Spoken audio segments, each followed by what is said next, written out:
Hello student, कैसे हैं आप सब। एक बार पुनः सी कोचिंग क्लासेस पर स्वागत है। Class 12 physics NCERT chapter second में आज का टॉपिक है विद्युत क्षेत्र की तीव्रता और विभवांतर में संबंध। आज के इस वीडियो में विद्युत क्षेत्र की तीव्रता और विभवांतर में संबंध देखेंगे। बहुत ही इंपॉर्टेंट है, क्वार्टरली, हाफ ईयरली और एनुअल एग्जाम में भी पूछा जाता है। तो प्रश्न कैसे आएगा, विद्युत क्षेत्र की तीव्रता और विभवांतर में संबंध। तो पहले थोड़ा सा यहाँ पर समझना है कि विद्युत क्षेत्र की तीव्रता है क्या। आपको पता होगा कि कोई भी विद्युत क्षेत्र है, वहाँ पर यदि कोई आवेश रख दें तो वो आवेश जितने बल का अनुभव करता है उसे हम कहते हैं विद्युत क्षेत्र की तीव्रता। यानी विद्युत क्षेत्र पर रखा हुआ आवेश जितने बल का अनुभव करता है उसे हम कहते हैं विद्युत क्षेत्र की तीव्रता। ठीक है, विद्युत क्षेत्र पर रखा हुआ आवेश जितने बल का अनुभव करता है उसे हम कहते हैं विद्युत क्षेत्र की तीव्रता। और एक बिंदु से दूसरे बिंदु तक यदि हम किसी आवेश को ले जा रहे हैं तो कितना करना पड़ता है उसे उसका कहते हैं विभवांतर। तो विद्युत क्षेत्र की तीव्रता किसे कहते हैं, समझ में आया कि मान लीजिए कोई भी विद्युत क्षेत्र है, उस पर रखा हुआ एकांक आवेश जितने बल का अनुभव करता है उसे कहते हैं विद्युत क्षेत्र की तीव्रता। और विभवांतर किसे कहते हैं, तो विभवांतर भी आप समझ गए कि दो बिंदुओं के बीच के विभव का अंतर ही विभवांतर कहलाता है। क्लियर प्यारे भाई, चलिए शुरू करते हैं इसका हम अपन गणितीय व्याख्या। तो पहले अपन इसका डायग्राम बनाते हैं कि मान लीजिए कोई विद्युत क्षेत्र पहले उत्पन्न करेंगे, तब तो वहां पर विभवांतर और विद्युत क्षेत्र की तीव्रता प्राप्त होगी। तो हमारे पास मान के चलते हैं एक बिंदु O है, इस बिंदु O पर प्लस क्यू आवेश रखा हुआ है। कौन सा आवेश, प्लस क्यू आवेश रखा हुआ है। इससे जो बल रेखाएं बाहर की ओर निकलेंगी तो इसकी तीव्रता की दिशा इधर है, ये आपका हो गया। और प्यारे भाइयों हम दो बिंदु लेंगे, तभी तो एक बिंदु से दूसरे बिंदु तक आवेश ले जाएंगे तो कार्य करना पड़ेगा। तो हम दो बिंदु मानकर चलते हैं, यहाँ पर एक बिंदु A ले लेते हैं और यहाँ पर एक बिंदु B ले लेते हैं। ठीक है, इसके बीच की दूरी है वो हम dr मानते हैं, यहाँ से यहाँ तक अल्प दूरी मानते हैं dr। इतना क्लियर हो गया कि आपके पास एक आवेश है भैया, ये द्विध्रुव भी हम मान सकते हैं कि मान लीजिए, द्विध्रुव तो नहीं मानेंगे, ये दो बिंदु मान के चलेंगे, क्योंकि भैया यहाँ पर हम दो बिंदुओं के बीच का विभवांतर निकालेंगे। दो विभव निकालकर यदि उसमें अंतर निकालें तो विभवांतर है। अच्छा, विभवांतर क्या कहलाता है, किया गया कार्य ही विभवांतर होता है ना। आवेश को एक बिंदु से दूसरे बिंदु तक ले जाएंगे तो जो भी कार्य करना पड़ेगा वही तो विभवांतर है। तो हम मान के चलते हैं A और B दो बिंदु हैं जो कि विद्युत क्षेत्र E, यहाँ पर देख सकते हैं E, ये आपका E है विद्युत क्षेत्र और यहाँ पर O है प्लस Q, इसी के कारण विद्युत क्षेत्र है। तो मान लेते हैं कि इस विद्युत क्षेत्र में A और B दो बिंदु हैं, है ना। यदि हम दिशा बात करें तो A से B की ओर दिशा है, A से B की ओर। यदि विद्युत क्षेत्र की दिशा की बात करें तो A से B की ओर है। इनके बीच की दूरी हम मान के चलते तो अल्प दूरी dr है। कितना है अल्प दूरी, स्मॉल dr है।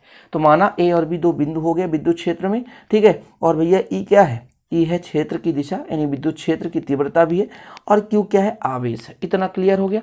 हम यदि कहें कि यदि A और B दोनों अल्प दूरी पर हैं, अल्प यानी बहुत पास पास हैं, तो यदि इसकी तीव्रता की बात करें तो सभी जगह इसकी तीव्रता एक समान होगी। तीव्रता क्या होगी, एक समान होगी। A और B दोनों पर तीव्रता क्या होगी, एक समान होगी। हमने क्या कहा, माना O है बिंदु, प्लस Q आवेश यहाँ पर रखा है, और इसमें इसके कारण जो विद्युत क्षेत्र है इस पर दो बिंदु A और B है, इनके बीच की अल्प दूरी dr है, और इसकी जो तीव्रता की दिशा है A से B की ओर है। इतना आपको लिख लेना डायग्राम में, ठीक है ना। इतना क्लियर है, इतना लिख लोगे आप लोग कि माना किसी विद्युत क्षेत्र में A और B दो बिंदु हैं, विद्युत क्षेत्र की दिशा A से B की ओर है। यदि उनके बीच की दूरी dr हो तो A और B के बीच जो विद्युत क्षेत्र है वो एक समान माना जा सकता है। ठीक है, फिर इस डायग्राम को बनाना है। इसके बाद हम गणितीय व्याख्या करते हैं। मान लेते हैं विभव, माना हम मान के चलते हैं यहाँ पर विभव और यहाँ पर डिफरेंस विभव होगा। माना मान के चलते हैं, माना बिंदु A पर विभव, बिंदु A पर विभव कितना है, विभव A पर विभव V है। ठीक है, वह बिंदु B पर विभव कितना है, या कि ऐसा मान लेते हैं B पर विभव V मान ले। ठीक है, B पर विभव कितना मान ले, V मान ले। ठीक है, और A पर मान ले कितना, V प्लस dV, ऐसा भी कर सकते हो।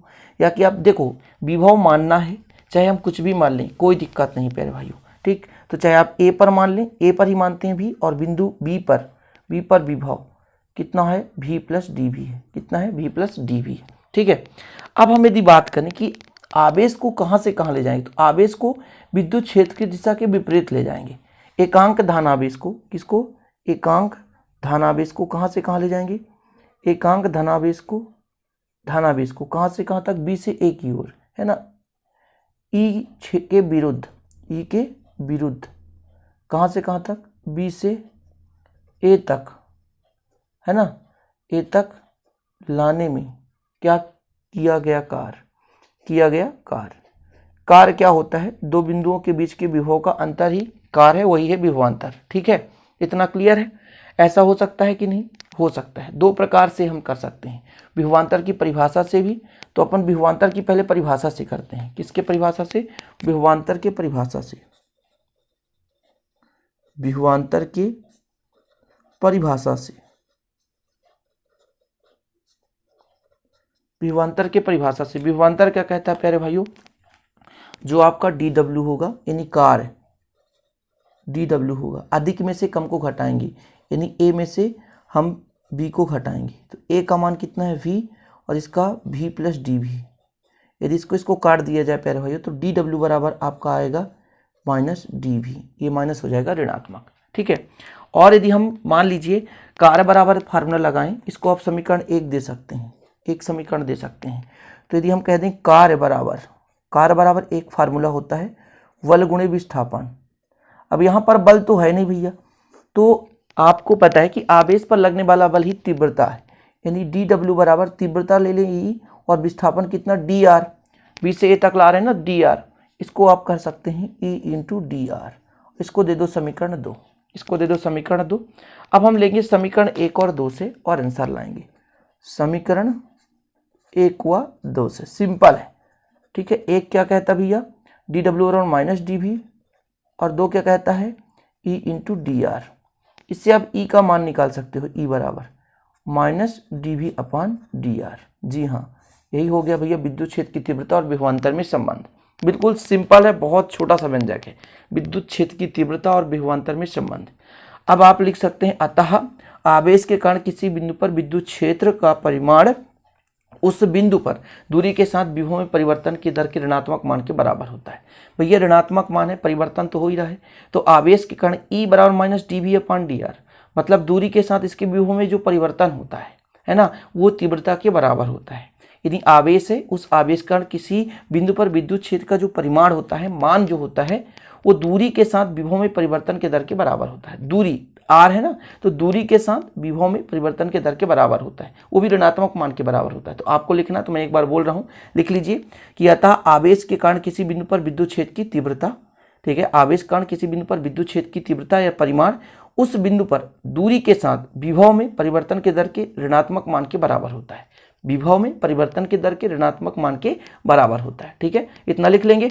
तो इस प्रकार से ये वीडियो हो जाता है कंप्लीट। छोटा सा वीडियो है, पसंद आए तो लाइक जरूर करें, और इसी प्रकार के वीडियो पाने के लिए चैनल को सब्सक्राइब कर लें, साथ ही बेल आइकन प्रेस कर लें। मिलते हैं स्टूडेंट अगली वीडियो में। जय हिंद, वंदे मातरम।